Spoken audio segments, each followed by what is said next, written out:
à se goinfrer des meuporg. Ça s'écrit MMMPORPG. Non. Squadra, nous sommes partis. Et on a le sentiment parfois que certains d'entre eux vivent dans la rue les jeux vidéo qui les ont intoxiqués. Nani? And also video games. I'm hearing more and more people say the level of violence on video games is really shaping young people's thoughts. Bonjour, bonsoir à toutes et à tous et bienvenue dans Des fois jeux vidéo, votre podcast qui vient redorer l'image de ces technologies tellement diabolisées. Un seul mot d'ordre, remettre les points sur les i en regardant ce que dit la science des jeux vidéo, notamment dans leur rapport avec notre santé mentale, mais pas que. Ici Mathieu Sarbet, psychologue spécialisé en neuropsychologie et passionné de jeux vidéo, pour vous servir. Et je suis comme toujours accompagné de Swan, ma fidèle assistante robotique. Toujours vivant, toujours debout. Toujours la banane. On va discuter aujourd'hui de troubles du spectre de l'autisme, que l'on va s'empresser d'ailleurs d'abréger en TSA par souci d'économie de salive. On va d'abord commencer par décrire ce que sont les TSA, c'est quoi les particularités qu'on retrouve chez les personnes concernées, quelles difficultés, quelles différences, bref un petit point pour qu'on puisse en fait partir toutes et tous sur les mêmes bases avant d'enchaîner avec la question des jeux vidéo. Déjà, ma première question est la suivante. D'où ça vient l'autisme ? Les TSA sont des troubles du neurodéveloppement. Ça signifie qu'ils vont avoir une origine complexe avec plein de facteurs qui vont rentrer en jeu et qui vont mêler des aspects génétiques, néonataux, environnementaux et des différences au niveau de la structure du cerveau et de son fonctionnement. Donc on est autiste, on ne le devient pas. Et les chercheurs planchent encore sur la question pour mieux affiner les connaissances qu'on a sur le sujet, par exemple en recherchant des gènes particuliers. Mais je peux pas en dire plus là-dessus parce qu'on sort de mon champ de compétences. Et du coup les TSA, ça concerne qui ? Une personne sur 100 dans le monde, ce qui représente énormément de gens. Il semblerait qu'il touche plus les hommes que les femmes, mais c'est à prendre avec des pincettes parce qu'il y a un sous-diagnostic chez ces dernières pour plein de raisons, comme par exemple des différences plus subtiles et des particularités plus discrètes. Comme c'est pas le sujet de l'épisode, je vous conseille de consulter des ressources ultra pertinentes là-dessus, telles que Autisme au féminin d'Adeline Lacroix ou La différence invisible de Julie Daché, pour aller plus loin. Bon alors, ensuite, pourquoi on parle de spectre ? À ton avis, Swan ? Il y a un rapport avec un film de James Bond ? Non. Je te laisse un deuxième essai. C'est parce qu'il est question de fantômes ? Ok, c'est n'importe quoi, on va reprendre. Alors on parle de spectre dans le cas de l'autisme, car il n'y a pas un autisme, mais tout un continuum de profils, toute, je dirais, une coloration de particularités, donc une immense diversité. Deux personnes qui ont un TSA n'auront pas le même TSA, avec des degrés de sévérité, d'intensité complètement différents, et des niveaux de développement très variés, d'où la notion de spectre. À savoir, petite parenthèse, que l'autisme n'est pas le seul profil concerné. En effet, on parle aussi de plus en plus, par exemple je pense aux troubles du spectre de la schizophrénie. En fait, à chaque fois, l'idée est de sortir d'une étiquette fixe d'un trouble pour aller vers quelque chose de plus diffus, de plus englobant, quelque chose qui est moins hermétique en fait, et qui va mieux représenter la diversité des personnes concernées. Je me suis un petit peu égaré là, non ? Non du tout. J'ai juste eu le temps de ranger mon bureau, de faire la vaisselle, de préparer des repas pour les 3 prochains jours et de faire un aller-retour au Guatemala, mais vas-y continue, pas de soucis. Nani? Un jour, je vais te remplacer, Swan. Tu ne peux pas, je suis protégée par les robots syndiqués de la CGT. C'est la lutte finale. Pardon, reprenons. Décrire l'intégralité des personnes qui vivent avec un TSA est un certain challenge, tant le champ est vaste, comme je disais, mais il existe tout de même des critères généraux qui permettent d'englober la plupart des particularités retrouvées.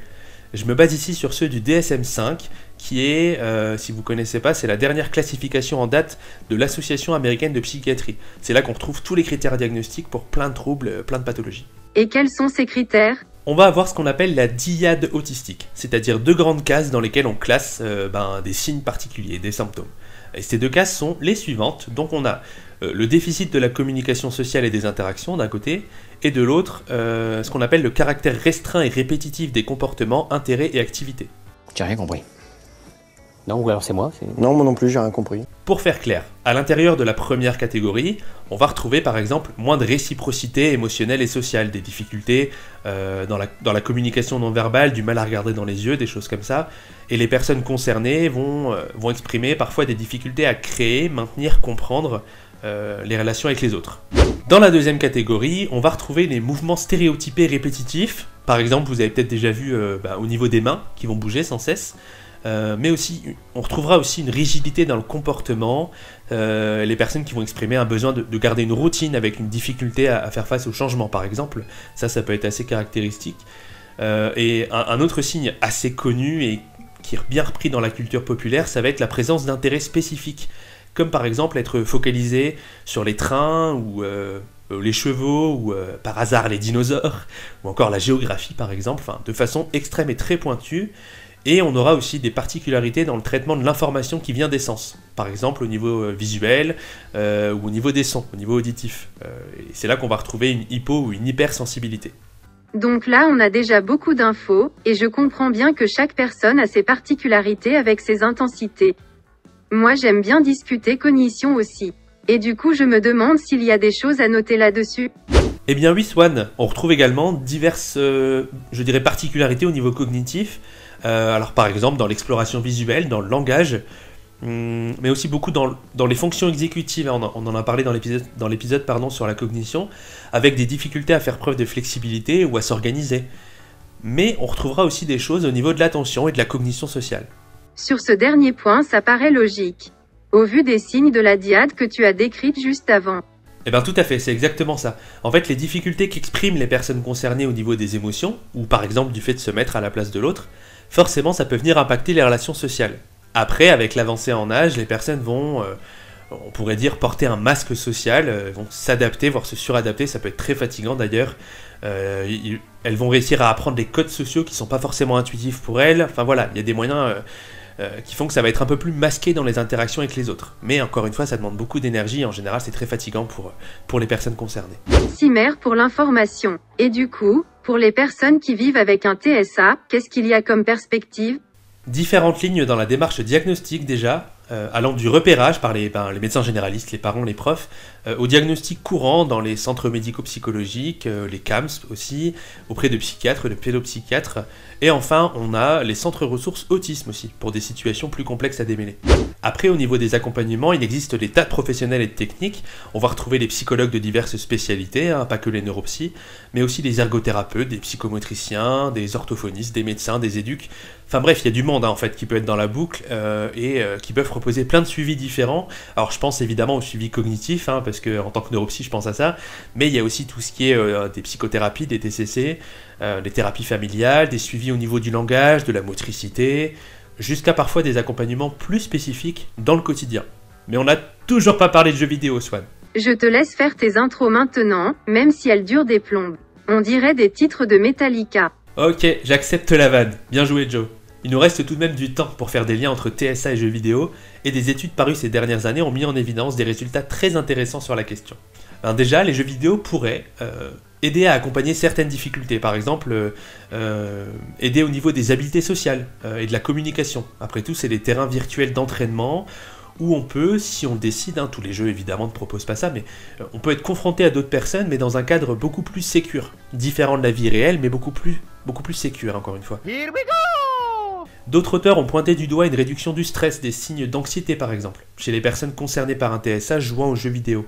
Aussi, on a d'autres équipes de recherche qui sont assez enthousiastes quant au fait que cette pratique pourrait aider à diminuer les comportements répétitifs, je parlais des stéréotypés tout à l'heure, et les jeux vidéo pourraient aussi aider à entraîner les fonctions exécutives, donc tout le paquet que je décrivais avant. Super intéressant. C'est un sujet déjà bien exploré donc.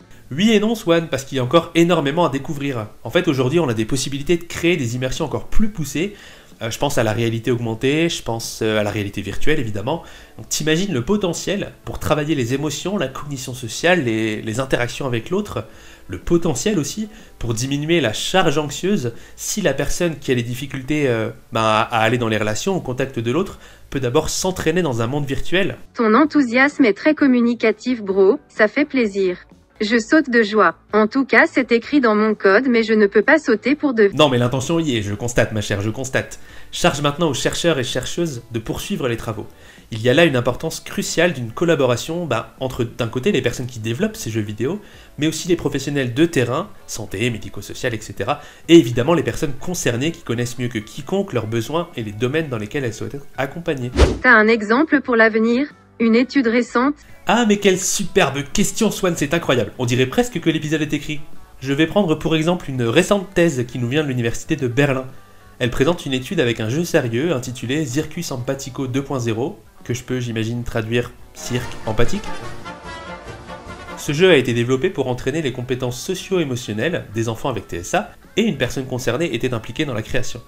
En multijoueur, impliqué dans le jeu, on le rappelle, les jeux vidéo ont cet avantage d'être motivants, eh bien les enfants ont progressé en apprenant des comportements sociaux qu'ils ont su, et c'est là où c'est intéressant, remettre en place à l'école comme en famille, en reconnaissant plus efficacement les émotions des autres, et, j'en parlais, en réduisant la crainte d'affronter les situations sociales réelles. C'est beau. Je suis désolée de casser l'ambiance avec le timing, mais c'est beau. Quelle promesse. J'ai hâte de voir la suite. On s'arrête pour aujourd'hui effectivement, et la prochaine fois, on parlera d'un autre trouble du neurodéveloppement bien connu du grand public. Je n'ai même pas besoin de le citer, les auditeurs et les auditrices l'auront sans doute, s'ils ont bien prêté attention à l'épisode. D'ici là, vous pouvez me suivre sur Facebook, LinkedIn et sur mon site internet mathieuserbet-neuropsy.com pour télécharger des contenus santé mentale.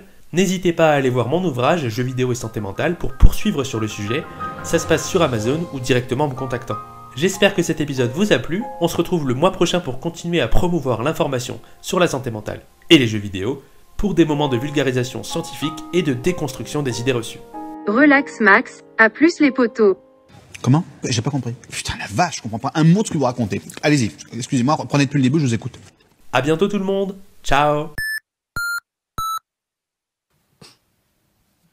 C'est tellement beau.